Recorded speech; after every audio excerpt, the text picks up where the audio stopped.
We unfortunately got about 2 hours till we get to the location. Those of you that know me know I've been scoping out for a new sport bike for a little bit now. I actually have my eyes on a brand new 2025 BMW S1000 RR that was marked down over $3,000 off. Unfortunately, I couldn't get the exact number that I wanted out of the dealership that would make me feel comfortable. So I ended up telling the dealer if they couldn't hit my number, that was that. It also occurred to me, and I talked to some of my fellow friends as well, that me buying an S1000 RR would probably be a horrendous idea. Not only based off of my actions on my past S1000 because of how easy those bikes are to ride, but also I've been spouting on this page the entire summer how 1000 cc's are stupid. You don't need that much power. The only thing that they're good for is getting you hurt or in trouble. And how hypocritical would it be for me to buy another 1000 cc after everything that's happened this year? What a way to end the season off, right? That'd be so stupid. So, we did not have our moment of weakness, but I still have my eyes on a sport bike. And I think you guys are gonna like this one based off of how much I like this one. Let's go check it out. Did I also forget to mention I just got out of class? I feel so fortunate. How many people get to leave school and get to go look at a brand new bike? All right, 1 minute away. I think we made it. I have never been here in my life. This is like a development area, bro. Oh, there it is. There it is, Triumph. I see it. I didn't know there was a Triumph dealer. Now, before I go in, I gotta say, I have not been excited about a motorcycle since I think I bought my R6 back in February. I don't know what it is about these middleweight sport. I can't give it away. All right, I've been snaking you guys a little bit here. It's a middleweight sport bike, and there's a reason why I'm looking at a middleweight sport bike today. I'm going to talk about. I'm a little excited, so let's just. I want to go in. They were telling me they wanted to offer a test ride. Of course, brought the elusive helmet with me so I can be able to record this. We might be buying a bike today, boys. Triumph dealers are a little rare, so this just get a little bit interesting. This place is so dead, bro. It's like a middle of a Thursday. The motorcycle that I'm contemplating buying today is just out of frame. Got a couple of standards before I'm like, yeah, I'm buying this thing. But without further ado, I already feel like I'm gonna like this thing a lot. This is a Triumph Daytona 765, the only year that this was ever produced. And today I have an opportunity to buy one for a pretty good price, and it's in perfect condition. Ooh, somewhat perfect condition. What is that? As you guys can tell, this bike is full carbon fiber. This is not really something why I was interested in buying this bike in the first place. It just happens to be full carbon fiber. For those of you who don't know, this is a one-off Triumph motorcycle that they only made for 1 year. I like Triumph as a brand. I think they're really cool. I've owned two in the past. I've owned a Triumph Daytona 675, the one that came before this. It looked exactly like this. I could put up a picture right here. It was really cool. Triumph, for whatever reason, only decided to make these for 1 year, which I think is a total shame. I've obviously wanted one ever since, but I graduated high school at the time and couldn't afford one until now. On top of that fact, Triumph, for whatever reason, decided that never again were they going to make a true sport bike like this. Before I even bought this bike, there's already problems with it. Look, it's leaking oil right down there. That is tragic, bro. I'm starting to maybe understand why Triumph quit making sport bikes. They can't seem to make a reliable one. Well, it's very European. Not really a concern though. Oh, I'm so excited for this. All right, little Triumph, let's see what you got. That screen is a little bit disappointing. I'm a little worried if you guys can even see that screen down there. Let's go ahead and pop this thing in sport mode. This thing is actively leaking a little bit of oil, so I mean that's annoying. That's something I could definitely ask them about. I try not to be a complainer or whiner. An oil leak is something you can definitely get taken care of. It's not like, oh, the bike's totaled, it's over. This is my first time ever riding a bike like this, and this is my first time riding a Daytona in years. Unfortunately, everybody that's ever reviewed this bike, it's like it took place 5 years ago. This bike is approaching almost 6 years old now. Oh, that's okay. It's a little not smooth, but it's very, very 2020. It's smooth. It's just like I can tell this bike is definitely showing its age a little bit. Ooh, this thing is fun. I like this thing a lot. Dude, I'm in love with this sound. It sounds so much better. It feels way better in the R9. There is a pretty heavy delay in that quick shifter. I'm not gonna lie. Alright, maybe I should show that a little bit. It's just so smooth, I love it! Yeah, this one's a little bumpy, it's a little hard to like let loose a little bit, but the sucker just wants to come loose. I'm gonna park up real quick so I can get this idea out. Alright, so here's my thing. I briefly mentioned earlier that I was looking at a BMW S1000 RR, right? Couldn't quite get the number that I was looking for, but that number was literally $300 off. The dealer decided he wasn't gonna budge, I decided I wasn't gonna budge either, and I took it as a sign from God that I was not ready for another 1000. I have the V4, I have the H2. I love those bikes, but how many times have I said on this page that like I can't use all those bikes? I get frustrated when I can't use all that power. I'm not trying to come off as like I buy these super bikes to try to like flex and look cool on social media. I just genuinely like the character of those two bikes. I buy bikes because I like them and want to ride them, not to like appear as like a flexer on social media. Problem is, when it comes to middleweight sport bikes, which is truly the bikes that I belong on, these bikes are a lot easier to handle than your typical 1000, at least in my hands. I get there's people out there that can whip those 1000s like Jixabra. My friend Hayden out in Cali, those people can hop on those bikes and whip them.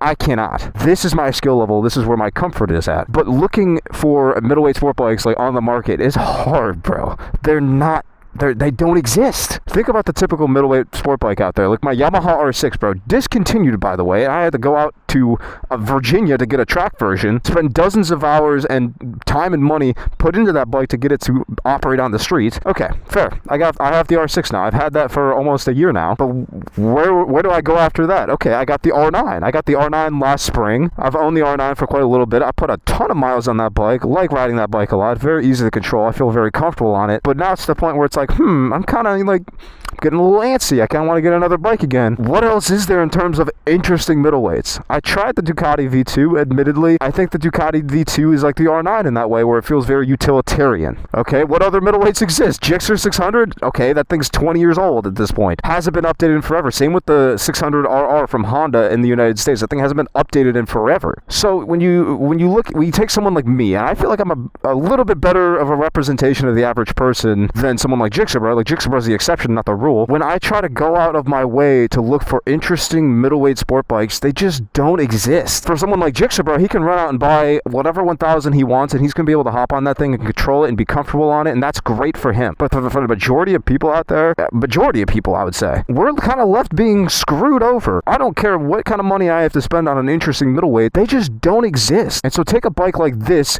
that is a one-off, one-year special edition that's literally numbered. And it's definitely leaking a good amount of oil right now. I had to go out of my way to find this bike. Like, it shouldn't have to be like that. I wish it didn't have to be like that. And so that's why I was spending so much time looking at an S1000. That's why I was like telling myself, I could just get another S1 case, because I'm like, it's like, what else is there to get? Am I going to get like an outdated 15-year-old 600 from Suzuki? Probably would have been the smarter choice over the S1K, but like, okay, you take an S1K, that's way more interesting than a Gixxer 600 to me, in my opinion. I want to ride a bike that's interesting, I don't want to spend my money on a boring bike that I'm not really going to enjoy riding. So thank God, I don't know what kind of divine intervention came into my life that, first of all, the BMW dealer was not going to budge on $300, which that's insane. But also, I found this bike on Marketplace. Some kind of thing was probably out there looking at me right now. They're looking out for me, you know. Instead of getting my butt on there's a little bike over there. Instead of getting my butt on another 1000cc bikes and potentially yeeting myself into unexistence, thank the Lord that I found another interesting middleweight. And that's another thing that I kind of see my channel starting to become. Instead of all these, you know, you have IMK, you have all these dudes, Tariq something on YouTube. You have all these guys buying these insane sport bikes that, to be honest with you, they probably can't really fully control. You know, if you want to see someone controlling a 1000cc sport bike, you know, go watch Jixxer, bro. I'm not trying to become another like social media bike flexer. You know what I mean? Like, this is, to me, one of the only, I'm going out of my way to look for an interesting middleweight. Something I can actually control and have fun on, and hopefully maybe inspire someone else to do the same as well. I wish that there were more interesting middleweights out there. I'm sorry that, like, I can't really control that, but hopefully I can try to become like a little guiding light for that. Oh, okay, that was a little bit of a rough cold start. Okay, I'm probably gonna buy this bike, bro. I'm not buying this bike thinking it's going to be reliable. I'm buying it because it's cool. And you know, I keep thinking about the same thing, man. Ever since Detroit happened, I've just been thinking about, like, I've been having the same question replay in my head over and over.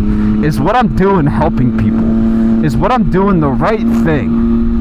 And I don't know if you guys noticed, but ever since Detroit, I kind of, like, you know, I have this pattern of, like, buying bikes over and over again. I kind of had this pattern of, I quit doing that for quite a while, which is a little bit unlike me historically. A little bit of it was me stacking cash, so that way I have money to do stuff over the winter, but also a majority of it was fear. After Detroit happened, I lost a lot of interest in 1000cc bikes. I lost a lot of respect for them. Not in the way that I started riding really stupid, but just in the sense that, like, I don't want to buy another 1000 because I know those things are only good for hurt and pain and death. At least to someone like me. You know what I mean? Like a normal person riding a motorcycle, I can't justify it.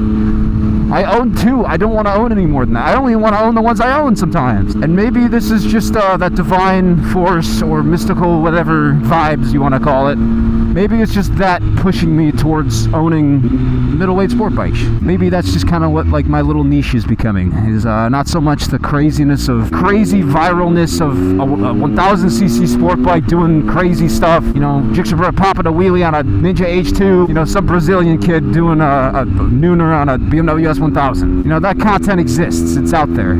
It's just, that's not me. Oh, dude, I love this. This is so smooth. I kind of wish it did a little bit more popping, but, you know. I think I'm also rocking, these are like 5-year-old tires I'm on right now, so I'm also not trying to like lean off the bike and do some crazy track stuff right now. Let's see if I can play a little prank on them real quick. That'd be funny. I hated it. Terrible.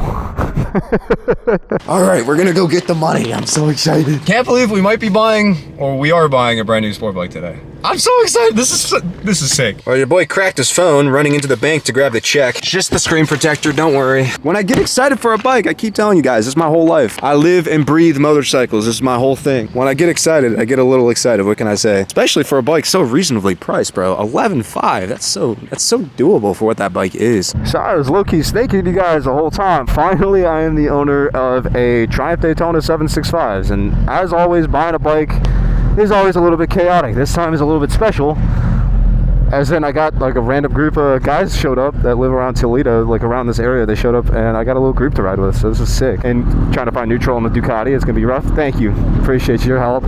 They were really quick with the deal. These guys are great. I highly recommend. I don't usually like to shout out people unless they show me good service first, and these people went above and beyond. They also gave me $500 off. I didn't even ask for. So one second I'm buying a new to me motorcycle, and the next step I randomly found this group of bikers. It kind of a random thing. We're gonna lean off the bike this time. I found out the tires are brand new, so I don't have to worry about sliding out on this corner here. Oh, dude, it's so smooth in the corner. I like this bike. This thing's been so comfortable to sit on. See, that's what I'm talking about. Every single reviewer that reviews this bike is like 40 years old. And they're like, oh, it's so uncomfortable. I can't stand on it for more than an hour. I'm like, bro, it's fine. This is more comfortable than the R9, low-key. That's what I mean by there's like a lack of like modern reviews on this bike. It's like there's not a lot of people I know, like how they typically review things that are talking about this bike because they only made it for 1 year. Oh my Jesus Christ. But everyone's just talking about bikes like that because that's all the only interesting bikes manufacturers seem to make these days are 1000s, and so they all just talk about those bikes. And dear God, okay, I really hope that's not a cop. I smell something. Someone's burning oil. I really hope it's not me. That would be bad. What's up? We get a pic real quick. Oh yeah, sure.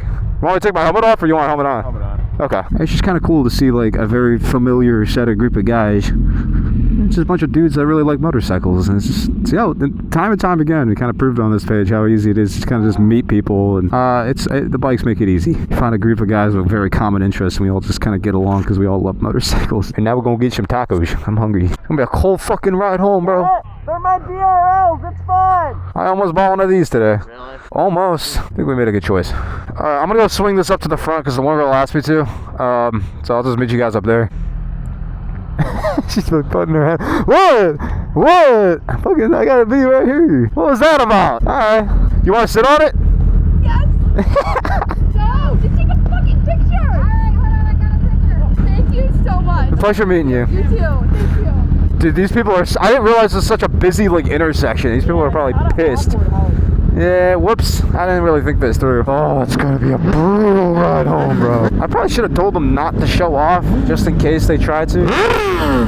Alright. I feel bad I'm not wearing my full gear, to be honest. I really didn't expect to be going on a ride with people, let alone being able to ride this bike for an extended period of time today. Alright, prepare your ears. It's a hard thing to admit, bro. It really is. I just hope one day I can inspire people to try to get into a middleweight sport bike themselves. Excuse me, Mr. 650. Maybe if I can convince people with bikes like these, more people will buy them and companies will start making them again. What does that say? I can't read their signs. Support our sports. I think it's just like it's probably just a fundraiser or something. I don't know what it says. I don't know if I should support you. Support our sports. Aw, school needs a strong community. They're probably just raising some money or something. That's cute. Okay, these tires are slippery, bro. Yeah, these tires. I gotta check the tire code on these things because these things are. They're slipping pretty good. I ended up in the bank somehow. I don't really know how that happened, but. Travis! I work with him! Oh, okay. I thought he was about to mow us down. That's cool. Really? No, I know him. Oh, I saw that kickstand a mile away. Oh, dear God. Some of these guys be scaring me a little bit with their riding. I don't know if they're just trying to show off, but... I just want to say a huge shout out to my Toledo homies for helping me get this thing loaded up. I still cannot believe I own a Triumph Daytona 765. I'm sorry, 765. This thing was a weird dream that I had back in 2020, and it's just weird to kind of achieve these little dreams along the way. And I think with all of that being said, I know it was kind of a lot. I'm sure in future videos I can probably clarify some of the things I said in today's video, but I think that's where I'm going to end today. Thank you, every single one of you, for sticking by me over the years. It's been a pleasure. Thank you for watching me, letting me continue to entertain, maybe a little bit inspire, hopefully to do the right things, not the wrong things, and to just meet people and get outside and do something with your life. With all that being said, thank you guys for watching, and I'll see you guys in the next one.